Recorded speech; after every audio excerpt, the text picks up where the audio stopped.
Bom dia, professor. Bom dia, colegas de turma. Bom dia a quem possa vir assistir esse vídeo depois no YouTube aí. A gente tá gravando esse vídeo para tá falando um pouco sobre esse projeto que a gente desenvolveu, que é o projeto da construção de um hospital. A equipe que gerenciou esse projeto, ela começou um pouco maior, com alguns integrantes, outros foram trocados durante o período, até que chegamos nessa etapa. Nessa etapa tá só eu e o Matheus Yatso, que acabamos por dar continuidade e tá finalizando esse projeto aí junto com o professor. Dito isso, a gente parte um pouquinho pro projeto em si. O projeto, a gente trabalhou o projeto da construção de um hospital. Nesse projeto dessa construção, focamos um pouco mais na parte burocrática do processo, não focamos tanto na parte construtiva em si. Optamos por deixar isso para uma empreiteira, para uma construtora, para pegar essa etapa do projeto ali, a etapa de execução do projeto e terceirizar. Colocar para que uma construtora, uma empreiteira, acabe por desmembrar essa etapa e fazer o seu próprio projeto. Antes de mais nada, eu peço desculpa também pela voz aqui, eu tô um pouco doente, então tô meio congestionado. Dito isso, é interessante a gente falar sobre o que é projeto, né? O projeto se trata de um processo único, de um processo que ele já tem aí seu prazo e seu orçamento muito bem definido, muito bem estruturado, que a gente designa aí as pessoas responsáveis pela execução, então a gente tem um nome por trás desse projeto e além, é claro, dos interessados, os stakeholders que têm interesse em que esse projeto seja finalizado, que esse projeto seja concluído de forma efetiva. Bom, então para que construir um hospital novo? A gente viu aí nesse cenário pandêmico que aumentou expressivamente a demanda por leitos dentro de hospitais. Para não existir uma surpresa num possível cenário pandêmico futuro, foi solicitado esse projeto. Então, dessa forma, a gente vai dar início a ele. Para dar início, foi elaborado o termo de abertura de projeto, que é o Project Charter. Dentro desse termo de projeto, a gente tem aí a estipulação de limites, prazos, valores que vão ser gastos. Ele está aparecendo aí para vocês. E dentro desse, dentro desse projeto, desse planejamento para a elaboração desse documento, a gente chegou a um teto de gastos de 185,2 milhões num hospital de 200 leitos. Então está totalizando aí uma média de 926 mil reais por leito. Além de ser estipulado o limite de gastos, a gente também está com o prazo já estipulado. É um prazo máximo aí de 7 anos, mas a meta dessa gestão de projeto é que a gente encerre esse projeto dentro de 5 anos. Bom, finalizada essa primeira fase do gerenciamento de projetos, que é a fase da definição, a gente já está com o termo de abertura do processo assinado, a gente já tem definido o nosso escopo de trabalho, agora a gente parte para a parte do planejamento. Nessa parte do planejamento, a gente vai levantar informações necessárias para o bom andamento do nosso projeto aí. E agora a gente vai começar com a matriz de poder e interesse, que é uma matriz interessante que a gente vai estar através de um brainstorm interno aqui, levantando quem são os stakeholders, quem são esses entes de interesse dentro do nosso projeto, para estar mapeando ele e ter uma visão sistêmica dessa política que envolve o nosso projeto, para a gente conseguir lidar de forma mais efetiva com esses entes que estão dentro do nosso projeto. Então, dentro dessa matriz de poder e interesse dos stakeholders, eu coloquei aqui, dá para a gente ver, o governo, o proprietário da onde será construído o nosso hospital. Por que o governo? O governo porque o governo federal, no caso agora de um pós-pandemia, ele não vai mais ter tanto interesse na construção desse hospital, como ele teria no caso do começo de uma pandemia. O proprietário da área onde vai ser construída, ele tem o poder de vender ou não essa área, mas ao mesmo tempo ele não tem muito interesse sobre o que vai ser colocado em cima dessa área que ele vendeu. O interesse dele é só sobre a venda. Quanto aos moradores da cidade, aí a gente entra numa questão que ele não sendo um morador doente, ele não necessita tanto do hospital, então o interesse dele é menor. E o poder dele em relação ao nosso projeto também é mais baixo.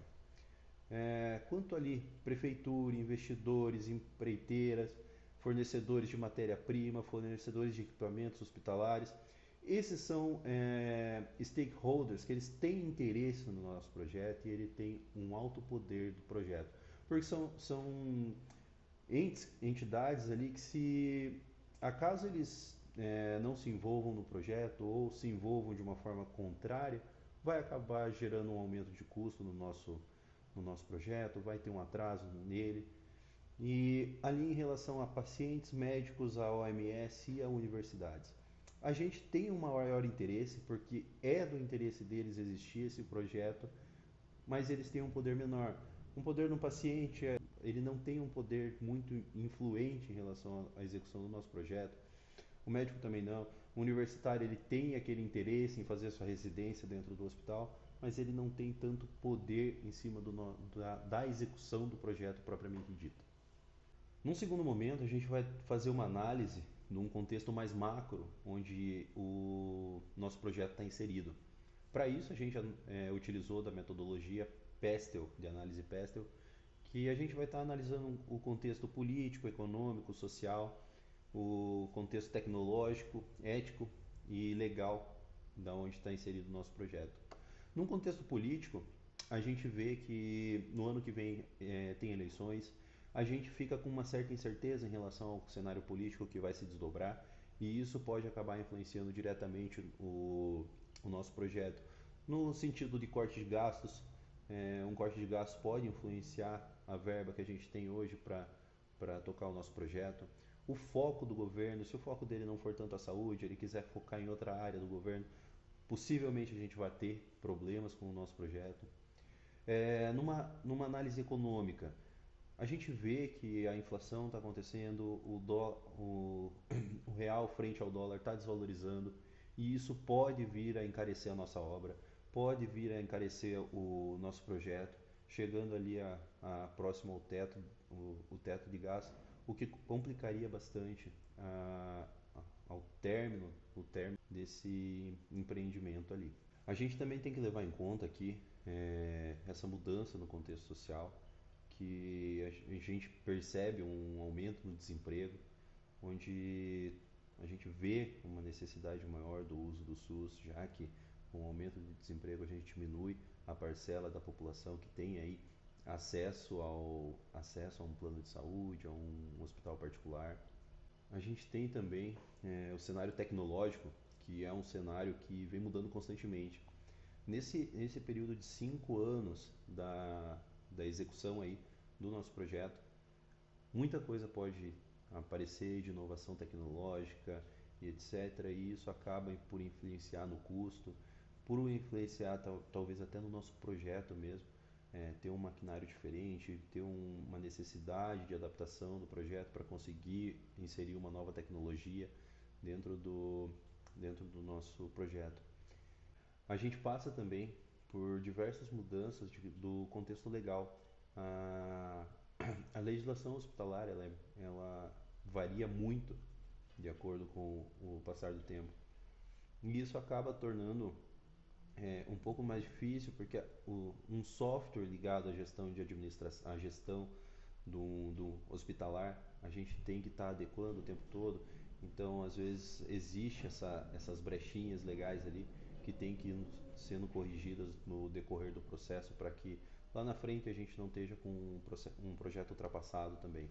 E, por fim, um contexto ético aí, onde, por se tratar de uma obra pública, a gente tem essa ética muito forte dentro do nosso projeto, para evitar desvios, para evitar um superfaturamento em determinada etapa do nosso projeto, basicamente um desvio de forma geral de verba em qualquer uma das etapas do nosso projeto. A ética tem que estar muito atrelada a isso para que a gente consiga executar com sucesso até o final. Então eu me despeço aqui, passo agora a palavra para o Matheus Yatson e a gente se encontra depois no final do trabalho para possíveis dúvidas e sugestões. Obrigado. Todos, bom dia professor, bom dia alunos. Como o Pedro já muito bem introduziu a parte que nós estipulamos o prazo, tanto quanto o orçamento, também o mapeamento dos stakeholders e a análise de ambiente com o PESTO, depois disso nós realizamos o gráfico de Gantt. Para a montagem desse gráfico, nós listamos as principais atividades, as atividades essenciais do projeto, que é o WBS, e para estimularmos o tempo, a gente utilizou o diagrama de rede. Então, sobre o gráfico de Gantt, a principal vantagem dele é, com certeza, a gestão de tempo.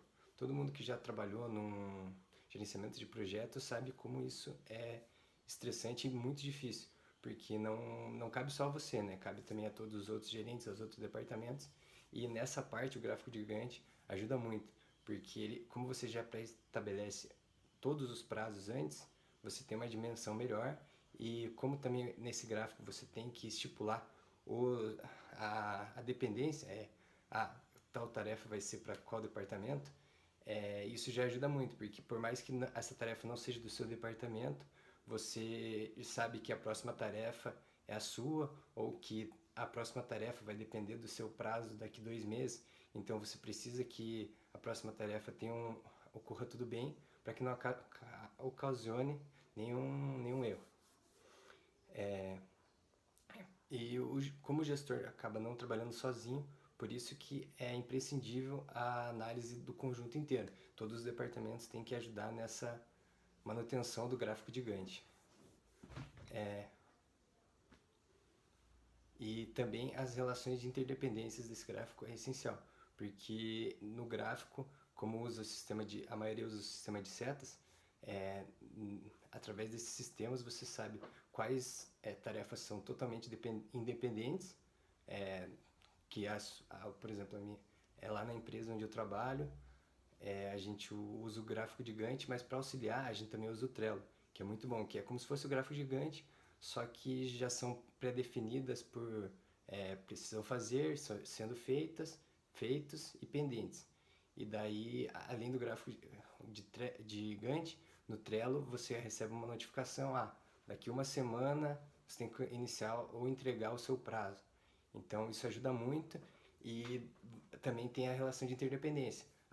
Eu preciso mandar para o B2B internacional todo o catálogo e todos os preços das joias. Só que também eu preciso que eles aprovem as fotos para que quando eu subir para o site já esteja tudo certinho, né? Porque não adianta eu subir o preço e a descrição do produto e eles não têm a imagem, então não adianta nada. Por isso essa relação de interdependência é tão forte. Aí vai aparecer aqui na tela o gráfico de Gantt que a gente fez. Aí aqui nós elencamos as 5 principais tarefas e suas subdivisões, né? Aqui tem a documentação, aí tem toda a parte que depende da parte jurídica, que eu vou cuidar, que é o contrato social, a confidencialidade das informações. Aí ainda tem a responsabilidade técnica, corpo de bombeiros e gerenciamento de resíduos. Essa parte é toda da engenharia que vai ficar voltado para a gestão do Pedro. Aí temos a licitação de construtoras, com algumas tarefas que são da equipe jurídica e algumas da engenharia, licitação de equipamentos médicos, empresa responsável pela obra, e a última tarefa que é a revisão do projeto, né? Revisão dos valores, dos prazos, dos encarregados, dos equipamentos e dos empreiteiros. Aí aqui em cima nós podemos ver que foi dividido em meses, trimestres e anos. Como é uma obra muito grande, não adiantava botar dias ou semanas, porque são prazos muito altos, então não ia acabar sendo um gráfico muito extenso e confuso. Depois disso nós realizamos a análise do risco do projeto, que são 4 passos, né? O brainstorm, planilha de causa, risco e efeito, matriz de riscos e o risk register. Aí, através do brainstorm, nós chegamos a nove, nove riscos possíveis, né? Que são relevantes, que são a corte de verbas para a saúde, mudança na gestão pública, problema na gestão, falhas no projeto arquitetônico, problemas na gestão, mão de obra ruim, análise do solo incerto, inflação, gestão de compras ruins e problemas climáticos. Aí, logo após isso, fizemos a planilha de causa e risco. Aí, depois nós calculamos a matriz dos riscos, como vai aparecer aqui na tela para vocês. Então, com a matriz de riscos, nós conseguimos dimensificar e classificar a prioridade de cada risco e calculando o fator entre a probabilidade e o impacto. Aí nós chegamos nesses valores, né? Que está aí na tabela, tendo 3 que são riscos graves, que se eles ocorrerem, há grande chance de parar, de encerrar o projeto. Aí temos 5 riscos médios, né? Que alteram no andamento, ou no prazo, ou no orçamento do projeto, mas não acabam encerrando por si só, né? E um risco baixo, né? Ou leve, que acaba atrasando um pouco, que são os problemas climáticos, mas não acaba alterando muito, porque dentro do projeto já se deixa uma margem para que, se ocorrer uma época de chuvas muito intensas ou qualquer intempérie assim, eles já põem para ter uma margem significativa, né, caso ocorra isso. Aí logo após nós fizemos Risk Register, que daí através dele nós conseguimos dimensificar tudo, tanto os riscos, as causas, os efeitos, o cálculo do fator probabilidade e importância, também temos a datas, e através do Risk Register nós conseguimos dimensionar tanto a data, os prazos que, se ocorrerem esses riscos, eles vão alterar, quanto a alteração no orçamento também, que daí junto com ela, a matriz de risco e a problema de causa, risco e efeito, nós temos uma das análises mais complexas de todas e conseguimos dimensificar a grande maioria dos riscos em intempéries que pode ocorrer num projeto, né? Deixando claro que não é só isso, né? Também tem uma desvantagem dessa análise, porque como são muitas análises, se dimensiona muito, o gerente de projetos pode acabar se acomodando, né? Achando, todos os riscos, qualquer intempérie que tiver já está calculado, já está dimensionado. Aí, se acaba acontecendo alguma coisa que não está prevista, ele acaba se preocupando ou tendo um imprevisto muito maior no orçamento e tudo mais. Então, por isso que é muito importante essa análise, mas também não pode só deixar que ela vai resolver tudo. Tem que ficar esperto, porque gerenciar um projeto é uma das tarefas mais difíceis que tem.